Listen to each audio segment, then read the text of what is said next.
السلام علیکم عزیز طلبہ، امید ہے کہ آپ سب خیریت سے ہوں گے۔ آج میں پنجاب یونیورسٹی کا جو ہے وہ اردو کا بی ایس تھرڈ سیمیسٹر کا جو ہے اردو کے شعری اصناف جو ہے وہ ان کا پاسٹ پیپر آپ کے ساتھ شیئر کرنے لگی ہوں، جس میں انہوں نے پہلا مختصر سوال دیا ہوا ہے کہ مثنوی کی تعریف کریں اور 3 اہم مثنوی نگار شاعروں کے نام لکھیں۔ ٹھیک ہے، اس میں سب سے پہلے ہم نے مثنوی کی تعریف لکھنی ہے کہ مثنوی کیا ہے۔ ٹھیک ہے، جیسے مثنوی کے بارے میں اگر ہم بات کریں تو یہ اس کا مطلب یہ ایک مسلسل تا طویل نظم ہے۔ ٹھیک ہے، اس میں بحر اور وزن کو منتخب کیا جاتا ہے، اس میں ردیف اس میں ہم قافیہ اور جو ہے مردف الفاظ کا استعمال ہوتا ہے۔ ٹھیک ہے، مولانا رومی کی مثنوی ٹھیک ہے بہت اہمیت کی حامل ہے، اور میر حسن کی مثنوی، اور جسے اس کے بعد جو ہے شعلہ عشق میر تقی میر کی مثنوی، یہ 3 اہم مثنویاں اور شاعروں کے نام بھی ہیں آ جاتے اسی میں۔ ٹھیک ہے، یہ ہمارے پاس مثنوی ہوگی۔ اس کے بعد ہے جی ولی کی غزل گوئی کی 5 خصوصیات۔ اب اس کی غزل گوئی کی کوئی بھی 5 خصوصیات آپ لکھ سکتے ہیں۔ اس میں اس کی انداز بیان، تسلسل، اور اس کا سادگی اور سلاست، اور اس کے بعد اس کے اندر فصاحت اور بلاغت، اس کے اندر اس چیز یہ مطلب آپ اس کی خصوصیات لکھ سکتے ہیں۔ ٹھیک ہے، اس کا انداز بیان لکھ سکتے ہیں۔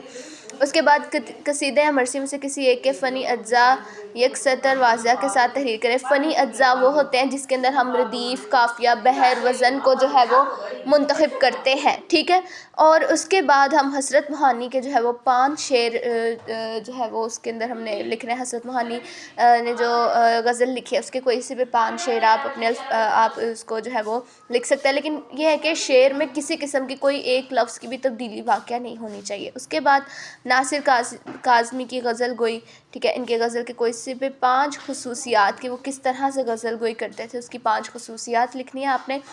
اس کے بعد ہے غالب کی غزل گوئی پر تفصیلی مضمون قلم بند کریں، 10 نمبر کا سوال آتا ہے۔ ٹھیک ہے، غالب کی غزل گوئی پر جو ہے وہ کہ وہ کس طرح کی غزل لکھتے تھے اس کی تفصیل بیان کرنی ہے۔ ٹھیک ہے، اس کے بعد ہے میر حسن کی مثنوی نگاری کی خصوصیات، کوئی سی آپ 6 7 کوئی سی بھی خصوصیات 10 نمبر کے لحاظ سے جو ہے وہ لکھ سکتے ہیں۔ اس کے بعد درج ذیل اشعار کی تشریح حوالہ متن کے ساتھ کریں۔ اس کے اندر درج ذیل اشعار جو انہوں نے دیے ہوئے ہیں اس میں ہے یہ نہ تھی ہماری قسمت کے وصال یار ہوتا۔ ٹھیک ہے، گر اور جیتے رہتے محض یہ انتظار ہوتا۔ ٹھیک ہے، یہ شاعر اپنے محبوب کے وصال، اس کے دیدار کے لیے جو ہے وہ بات کر رہے ہیں یہاں پہ۔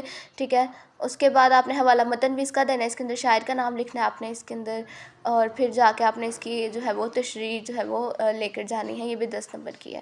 اور 10 نمبر کا جو سوال ہے آپ کا، اس کا جو جواب ہے آپ کا کم سے کم 5 پیجز پہ ہونا چاہیے، اور جو مختصر سوال ہے اس کا آپ کا کم سے کم 2.5 صفحوں پر جو ہے وہ آپ کا ہونا چاہیے، تو آپ کو مطلب یونیورسٹی مارکس دے سکتی ہے۔